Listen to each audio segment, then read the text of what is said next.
नमस्कार दर्शकों, हमारे साथ स्टूडियो में इस समय मौजूद हैं चौधरी लाल सिंह, जो कि हमारे मेडिकल और हेल्थ मिनिस्टर है, जिन्हें किसी पहचान की जरूरत नहीं। और कहा जाता है हमारी जम्मू कश्मीर रियासत में कि अगर कोई शेर है, कोई शेर लीडर है जम्मू कश्मीर रियासत में, तो वह चौधरी लाल सिंह है, क्योंकि इन्होंने गलत बात को कभी बर्दाश्त नहीं किया, इंसाफ किया, चाहे कोई अपना सगा रिलेटिव, कोई सगा संबंधी भी क्यों ना हो, इन्होंने हमेशा इंसाफ की तरफ ही अपना पहलू रखा। जी चौधरी साहब, आपका हमारे स्टूडियो में स्वागत है। थैंक यू, धन्यवाद। चौधरी साहब, आप इसमें कोई दूसरी राय नहीं कि आप किसी पहचान के मोहताज हैं, क्योंकि आप 2 बार मेंबर ऑफ पार्लियामेंट रहे, 1 बार हेल्थ मिनिस्टर रहे, अब फिर दोबारा से हेल्थ मिनिस्टर चुने गए हैं। और सबसे पहले मैं आपसे यह जानना चाहूंगा कि आपने ये पॉलिटिकल कैरियर कब शुरू किया? जनता हमारी जो है वो इस चीज को बड़ा जानना चाहती है कि आपने इस तरफ कैसे रुख किया। मैं तो बचपन से ही, समझो कि स्टूडेंट लाइफ से ही एक इसमें इंटरेस्ट पॉलिटिकल चलता आया हूं। जी बिल्कुल। मैं स्टूडेंट लीडर रहा हूं जी, हायर सेकेंडरी से लेके कॉलेज तक, स्कूल से लेके आगे तक, और बहुत सी एजिटेशंस, बड़ी स्ट्रगल की हमने अपनी लाइफ में। जी बिल्कुल, इसमें कोई दूसरी राय नहीं। मैं तो 78 में आई वॉज इन जेल, जब मैं एक 11th का 12th का स्टूडेंट रहा हूं, तब भी मैं ऐसा मेरे साथ हुआ है। जी, एक बार तो मेरे एग्जाम थे, तो मैं इस आपकी सेंट्रल जेल में था 12th में। जी, तो कहने का मकसद है कि स्टूडेंट एजिटेशंस, लेबर मूवमेंट्स, किसान मूवमेंट्स, फिर अनएम्प्लॉयड लोगों की मूवमेंट्स, जी, जो भी कोई आया उसके लिए हम खड़े रहे। जी बिल्कुल। फिर हमने बसोली की तरफ भी, जब मैं आफ्टर ग्रेजुएशन रुक किया, तो वहाँ कुछ लोग मेरे पास आए, उनका मसला था डैम का, रणजीत सागर डैम, उस समय 3 डैम कहते थे उसको। जी, ये कोई 89 की बात है, 88-89 की। उस जमाने से लेके बड़ी स्ट्रगलें हुई, बहुत जगह संघर्ष हुए, बहुत से लोगों को सुनना पड़ा। जी, और फिर गवर्नमेंट से कॉम्पनसेशन जो था वो बड़ा मीगर कॉम्पनसेशन दे रहे थे उनको, खास करके किसान को। आए देखिए, किसान के लिए पूरी पार्लियामेंट, एप्लीकेशन, गवर्नमेंट, सारे लोग किसान का फायदा करना चाहते हैं। जी बिल्कुल। उस जमाना था कि किसान को मारते थे लाठियों से। जी, आज जमाना किसान की मदद का है। उस समय जो रेट उनको दिया जा रहा था वो बड़ा बेइंसाफी थी, नाइंसाफी थी। 1200 रुपये पर कनाल का रेट दिया जा रहा था, वो भी 6 किस्मों में।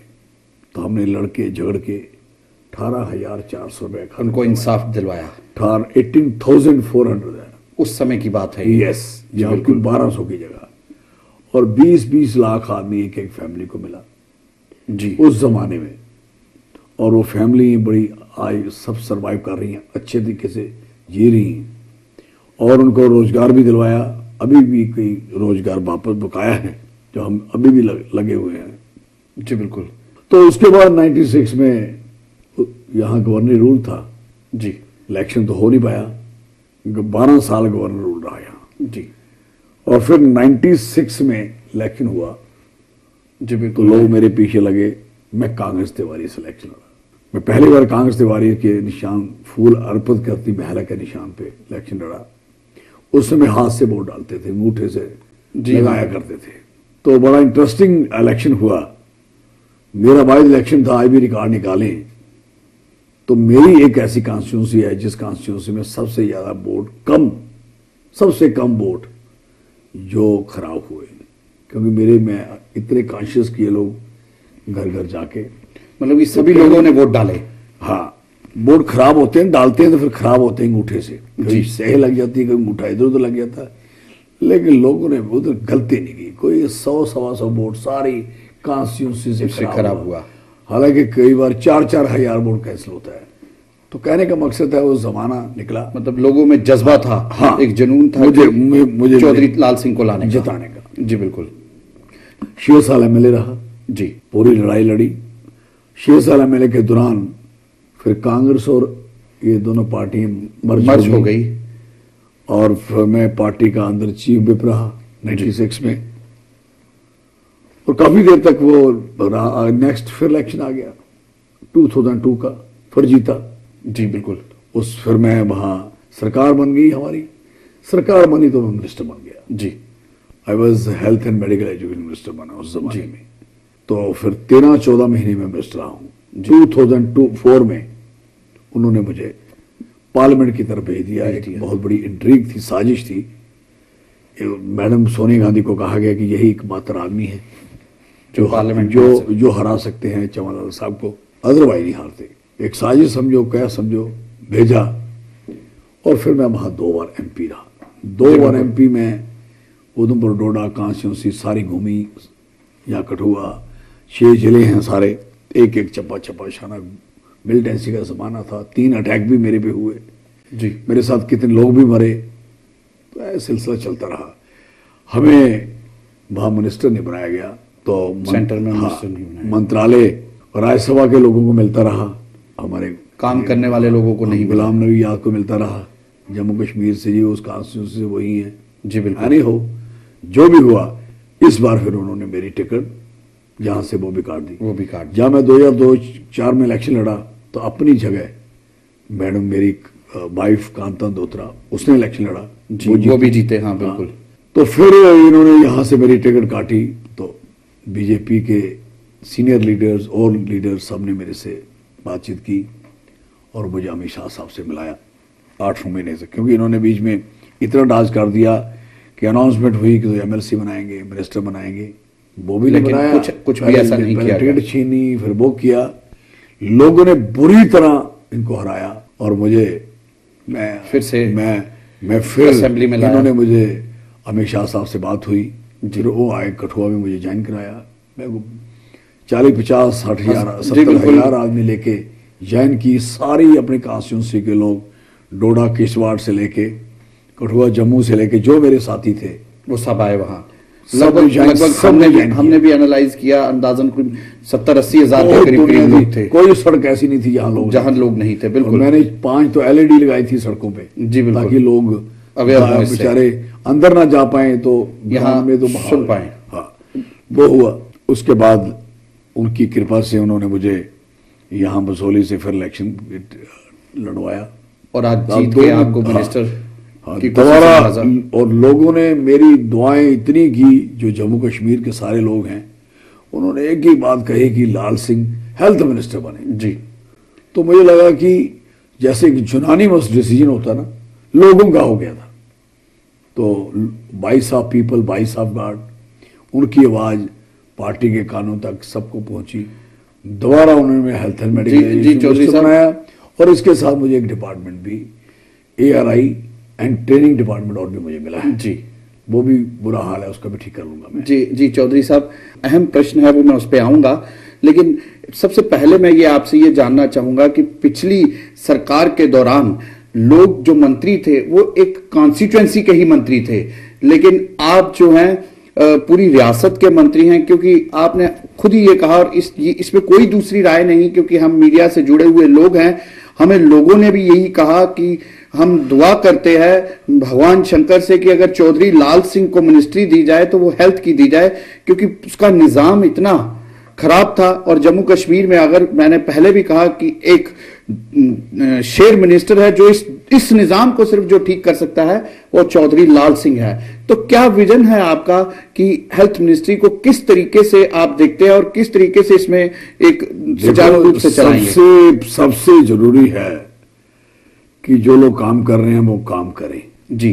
जो इनडिसिप्लिन ज्यादा हुआ है, और साथ में जो वहां की सफाई हॉस्पिटलों की जी, और लोगों को, पेशेंट को, अटेंडेंट को प्रॉपर हैंडल नहीं करना जी, वो सबसे मेरी प्रायोरिटी है कि किसी भी हॉस्पिटल में। और साथ में जो हॉस्पिटल है हमारे यहाँ, स्टाफ की बहुत कमी है जी। गांव में प्राइमरी हेल्थ सेंटर हो, सब डिस्ट्रिक्ट हॉस्पिटल हो, CSC हो, और उसके बाद डिस्ट्रिक्ट हॉस्पिटल हो, और नीचे सब सेंटर हो, और डिस्पेंसरीज हो, MAC हो, मेडिकल सब सेंटर हो। बहुत अच्छा हाल नहीं है, बहुत बुरी हालत है। हालांकि NRHM से बहुत से डॉक्टर भी लगाए गए और भी स्टाफ लगाया गया, लेकिन बड़ी किल्लत है। और लोगों को इतनी दुश्वारियां हैं, मैं कह सकता हूं, हर हॉस्पिटल में, डिस्ट्रिक्ट हॉस्पिटलों, सब डिस्ट्रिक्ट हो, प्राइमरी हेल्थ सेंटर हो, वहां तो सब रेफर ही है। बंदा पहुंचा तो रेफर। जी, आप बताइए, बनी से बंदा रेफर होके जब जम्मू पहुंचेगा, बनी से बसोली पहुंचेगा, बसोली से कठुआ पहुंचेगा, कठुआ से फिर जब मेडिकल कॉलेज पहुंचेगा तो उसकी क्या हालत होगी। बिल्कुल सही। तो ये ऐसे ही अगर कहीं पाडर से बंदा रेफर होके कभी किश्तवाड़ हॉस्पिटल पहुंचेगा, किश्तवाड़ से डोडा पहुंचे, जहां आके इधर जम्मू उधमपुर पहुंचे, जम्मू पहुंचे, तो आप सोचिए क्या हालत होगी। पुंछ छरजोरी का आदमी, भोपल्याज का, बालाकोट का, शिंदरे का, चंडक का, ये दूर दराज के इलाके के लोग अगर रेफर किए जाएंगे तो कैसे पहुंचेंगे। जी। और इवन के यहाँ आरएसपुरा है, बिश्ना है, आपका हीरानगर है, घगवाल है, सांबा है, जोड़ियां है, आपका नौशहरा है, ये जितने भी हॉस्पिटल जो नजदीक भी हैं ये भी रेफर है। जी चौधरी साहब, एक चीज दर्शक लोग जानना चाहेंगे कि ये रेफर क्यों किए जाते हैं? क्या उनके पास काबिलियत नहीं है या प्रॉपर तरीके से जो वो हॉस्पिटल्स है वहां इक्विपमेंट्स नहीं है? उसमें क्या है कि अगर गायनेकोलॉजिस्ट लगा है जी, अगर उसका सर्जरी करना है पेशेंट का, तो एनेस्थेटिस्ट नहीं है, बेहोशी वाला डॉक्टर नहीं है, एनेस्थीसिया वाला डॉक्टर नहीं है, वो नहीं है। अगर आपको सर्जन लगाया है तो वो नहीं है। जी, कॉम्बिनेशन जो है वो नहीं है। जब आपके पास सारी स्ट्रेंथ नहीं होगी तो आप कैसे चलाओगे हॉस्पिटल? क्या लगता है कि कॉम्बिनेशन है और काम नहीं करते, या कॉम्बिनेशन ही नहीं है? नहीं, इन्होंने क्या किया है कि जो लोग जहां रजिस्ट्रारशिप कर चुके हैं जी, वो वापस नहीं गए। तो कहने का मकसद है कि जब हॉस्पिटल में प्रॉपर स्टाफ नहीं है तो रेफर होना ही होना है। हम क्या कर रहे हैं कि इस समय सारे हॉस्पिटल, डिस्ट्रिक्ट हॉस्पिटल, सब डिस्ट्रिक्ट हॉस्पिटल, सीएससी, पीएससी जितने भी हैं, सबको स्ट्रेंथन करने की कोशिश कर रहे हैं। और हमारे पास ये दो डिपार्टमेंट है, एक हेल्थ सर्विस है, एक मेडिकल एजुकेशन है। हेल्थ सर्विस इतनी स्ट्रांग रहनी चाहिए कि मेडिकल एजुकेशन का काम करेगी। जी, मेडिकल एजुकेशन का काम ये नहीं है कि किसी को पट्टी करने का काम है। यहां छोटा सा एक्सीडेंट होता है तब वहां पहुंचते हैं, थोड़ा सा किसी का छोटा सा ऑपरेशन होता है, अपेंडिक्स का भी यहां पहुंचते हैं, या डिलीवरी का केस भी यहां होता है, यहां पहुंचते हैं। जी बिल्कुल। तो लगता है कि मेडिकल कॉलेज नहीं रहा, ये भी एक हॉस्पिटल बन गया है। और जो मेडिकल कॉलेज में काम करते हैं वो भी समझते हैं कि हम हॉस्पिटल में लगे हैं। जी, हालांकि यहाँ जो काम है वो मेजर जो सर्जरीज के लिए, मेजर सर्जरी क्या, मेजर इलाज क्या, उनको यहाँ थीसिस भी लिखने हैं, नई इन्वेंशन करनी है, खोज करनी है, लेक्चर देने हैं, पढ़ाना है बच्चे को, नई पनीरी जो हमारी आ रही है उसको अच्छे ढंग से सिखाना है। बिल्कुल। सारे लोग जो पीजी के दूसरे, आप देखिए सारा दिन वो सिर्फ क्लिनिक में रहते हैं, बाहर इमरजेंसी में और क्लिनिक में काम कर रहे हैं जी, नीचे वाले के। बिल्कुल। और यहाँ सीखने का काम है, ऑपरेशन करने का काम है, कई चीजें उनकी रह जाती हैं। क्यों रह जाती हैं? इमरजेंसी आ गई, बड़ा डॉक्टर काम कर रहा है तो छोटे वाले किसी का ऑपरेशन कर रहा है तो उसको शायद वो करे ना, करवाए ना। जी बिल्कुल। अभी और जब तक इनको नहीं सिखाया जाएगा, अच्छा नहीं बनाया जाएगा, तो हम अच्छे लोग डॉक्टर कहां से मिलेंगे? जी बिल्कुल। और जो हमारा असली मकसद है जो वहां के मेडिकल कॉलेज का, वो तो फौत हो गया, मर गया, खत्म हो गया। और जो डिस्ट्रिक्ट हॉस्पिटल और सब डिस्ट्रिक्ट हॉस्पिटल का काम है वो जो नहीं करेंगे तो कौन करेगा? इसलिए मैंने एक प्लान किया है। एक तो कुछ जो हमारे सिटीज में मेडिकल कॉलेज है, जहां जैसे आपका सरवाल है, जहां गांधीनगर है, जहां आपके इवनिंग क्लिनिक है, ये सारे जो नजदीक हैं, जहां आपका राजीव गांधी वाला हॉस्पिटल है, ये छोटे छोटे जो पास है ना, और इवन के आरएसपुरा है, बिश्ना है, इन सारे हॉस्पिटल्स में जो लोग लगे हैं, आरएसपुरा के डॉक्टर जो है, पता लगा कि वो वहां नहीं रहते जी। अब रहते नहीं तो पेशेंट वहां देखेगा कोई, किसके सारे पेशेंट रहेगा? बिल्कुल सही है। इसलिए मैंने उस स्टूडेंट्स को कह दिया है कि अपने अपने डॉक्टर्स को वहां रोकिए जी।